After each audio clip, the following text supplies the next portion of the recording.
Hi again. So the next thing we're going to talk about is the phase change cycle.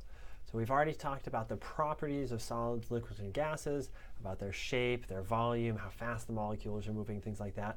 But since we're now kind of talking about the energy of things, right? Specific heat, those topics are talking about the energy of things. Let's talk about the energy of a phase change. How much energy does it take to melt something or boil something or freeze something? And one of the questions I want you to just think about for a moment is, does it take energy to freeze something, or does it give off energy when you freeze something? So you can pause the video if you want, or you can just think about it for a quick second. Okay, so what happens there? Well, let's think about the opposite, right? Freezing is taking from a liquid, turning it into a solid. What happens when we take a solid and turn it into a liquid?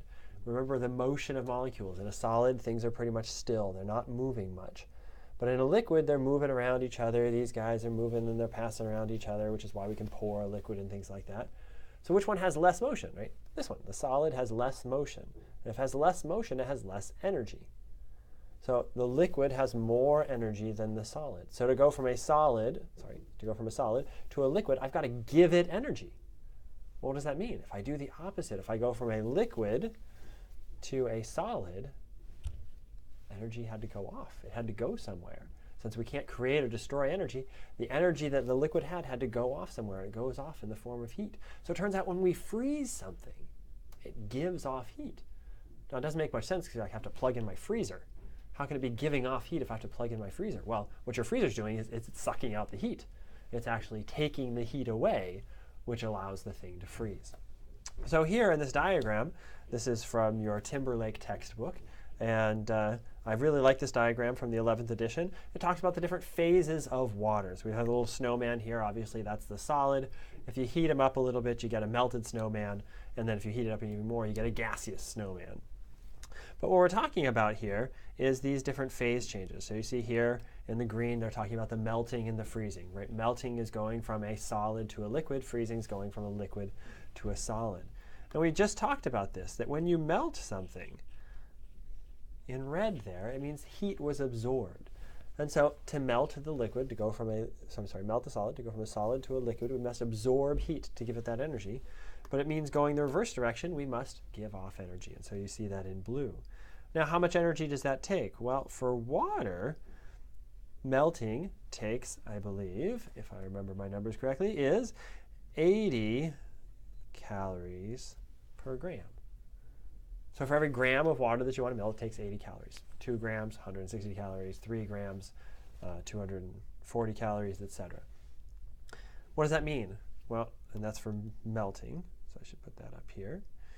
What does that mean? Well, it means when you freeze, it's going to give off that much energy. Right? You can't, when you go in the opposite direction, you've got to do the opposite thing.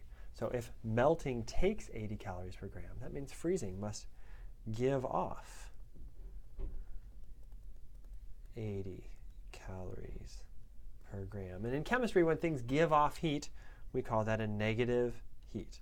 And so we say that the heat for freezing is negative 80 calories per gram. It's giving off 80 calories per gram. Okay, let's compare that to this next set here, which is vaporization and condensation. Those are the fancy words, vaporization going from a liquid to a gas, and condensation going straight from a gas to a liquid. Now, do you have any experience with condensation? Probably. If you have a little frozen cocktail, or not cocktail, like coffee drink in front of you, your Frappuccino. When you put that down, what happens? Water condenses on the outside. Why? Because it's cold. And so water goes directly from a gas in the air onto your cup that's sitting on your desk, and that's condensation. And vaporization is the opposite. We take water, we allow it to evaporate to a gas. It's kind of essentially boiling. How much energy does that take? Well, what do you think? It's going to take more energy or less energy than going from a solid to a liquid. So we think about our molecules again. Solids like this, liquids like this, you got to put in some energy. Then a liquid going to a gas, what does gas look like? Remember, a gas goes, it's extremely fast. You got to put in a ton of energy in order to get that thing to go an average of about 500 miles per hour. So if you're putting in a ton of energy, well, you got to put in a ton of energy. That takes a lot more. So we expect that what we call the energy or the heat of vaporization is going to be larger than that of melting. And that's exactly what happens. For vaporization, it is 540 calories per gram. And again, we call this the heat of vaporization. The energy it takes to vaporize something. What do you think about for condensation then?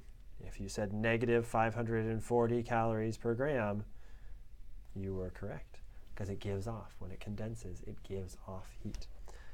Now, I used heat of vaporization here, so if we go back to our previous one, do we call it the heat of melting? It would seem reasonable, but we don't. We call it the heat of fusion. Okay. And it's not, mixing American cuisine and Chinese cuisine.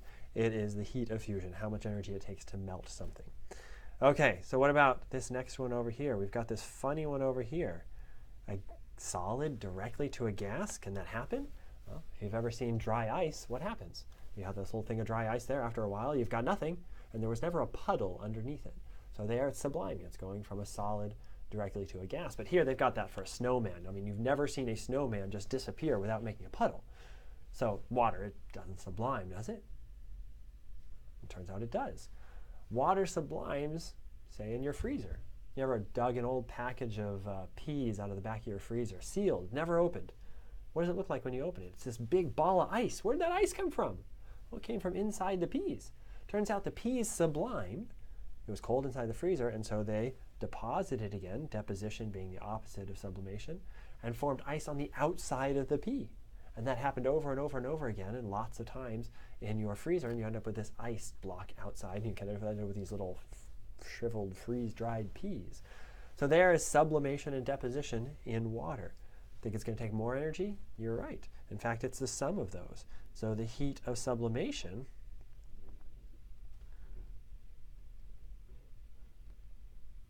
is 540 calories per gram, the heat it takes to vaporize it, plus the heat it takes to melt it, because you're basically doing both of those things at once. And if you add that up, it's 620 calories per gram. And if you think deposition, what do you think? Negative 620? You'd be right. Yay!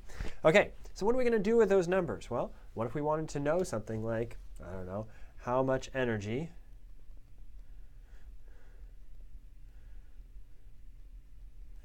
does it take to boil 450 grams of water? Now, when you see a problem like this, we're going to assume that the water is already at boiling temperature, that we don't have to heat it up.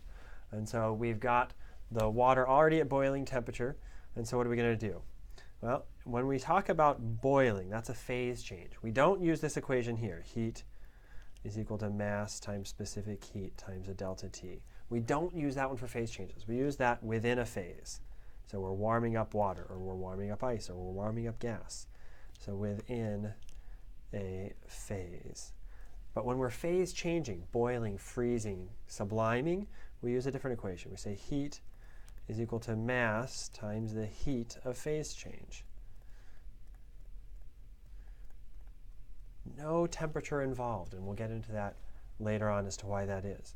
Well, in this case, what's our phase change? It's boiling, so we're going to say it's mass times the heat of vaporization. We shorthand it with just an H. Heat of vaporization. Well, we've got all these things there. It says 450 grams of water, and we know the heat of vaporization from the numbers above is 540 calories per gram. You plug that into your calculator, you get 243,000 calories. How many sig figs are we allowed? Just 2 from this number, 2 from this number, so we only get 2. So 240,000 calories to boil 450 grams of water. Okay, so again, phase changes, we use the equation mass times heat of phase change. Within a phase, heating up ice, cooling down ice, heating up liquid water, cooling down liquid water, we use mass times specific heat times delta T. Okay, thanks for watching. Bye.